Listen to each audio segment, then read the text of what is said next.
A tour of this room? It's not even a room, it's just a closet. Okay, so we're going to be drawing a duck today. Stomach face duck. Let's go ahead and put down our mug. And you'd be surprised at how many mugs I have. And surprisingly, I haven't bought a single one of those. Every single one of them has been gifted to me in one way or another. Let's go ahead and grab some fresh water, and now we're good to go. Let's throw in a sketch so that we have good guidelines for painting. Little mistake right there, but we can work around that. I've noticed this paper doesn't really let you erase. Just a few erase marks and it feels like the paper is already disintegrating. So do keep that in mind when you use this journal. For anyone wondering what gouache paints I'm using, specifically the colors, I'm going to show them on the screen right here. These are the exact colors I'm using. I kind of mix yellow with that brown to try to get more of that coffee look, because unfortunately, even though the coffee is the best looking one, it has the drawback of not being able to accept UV paint. I had saw a comment of someone mentioning that it was acidic and because of that, the UV paint was never going to take, regardless of what pen I try to use. But I think as long as we get something that's 80% close, we can get away with it.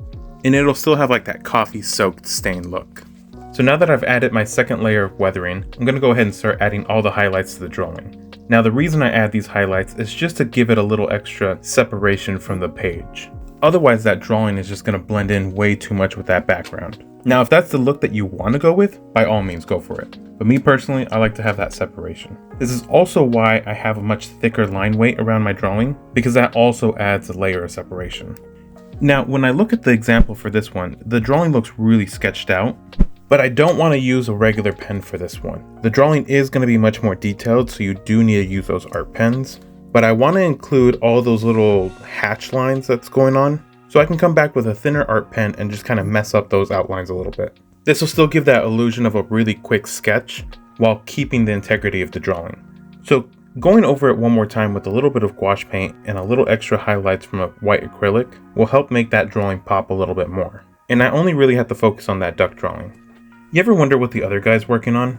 You know, the one you guys call Far Away Birdo? Okay, so we're gonna teach you how to make some toast here. That's where I'm such a secret chef. I know everything. Gonna add some jelly. That's pretty good taste. Yeah, that's pretty much it. That's toast. Yeah. So I'm usually not able to finish a drawing in a single sitting, just because of my time restraint. So today's a new day. Let's go ahead and start off with the little feather, draw on the little cracker. And I'm just going to add a little bit extra shading right here on this one, just adding a little gouache behind the drawing. And because I lost some color, I'm going to add a little bit of orange on top of it. And don't be afraid to add extra color on top of your drawing.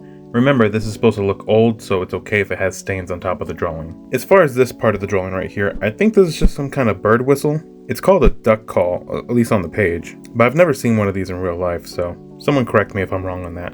I'm going to try to round this out just a little bit. I'm not trying to do too much on this one, but I want to give the illusion of it kind of having that curved look. Let's go ahead and add the little symbols down here. And then to anything that I see missing, I'm just going to add a little bit of touch-ups, especially behind that cracker and then a little bit in that center feather. On the prior page, we had symbols that are very similar to this page. And on that page, I used the red Sharpie. So this one, I'm also going to keep that continuity, add a little bit of red Sharpie, follow it up with that regular pen. Now I can go ahead and start adding all the text. Let's go ahead and add the one underneath the feather and the one underneath the cracker. Now, because the drawing does look a little more on the sketched out side, for the title, I'm going to have it also have that sketched out look, opposed to having a nice brush pen on this page. I didn't leave myself much room right here, so I am going to have to write really small on this page, which is going to work out fine. I ended up having extra room at the bottom anyways. Going to be adding a little bit of paint splatter just so it looks a little messier, just a little bit of that smudged ink, and I'm just going to touch up those shadows one more time.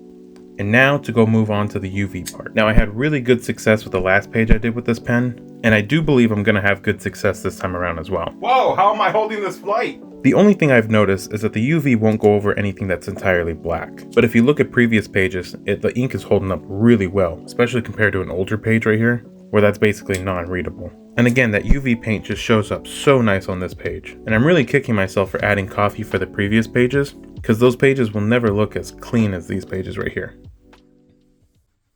Me? I'm old. My back hurts. 28. And also the cipher's still kind of up. No one's figured it out yet. So I'll add another clue. The bird is within the ring.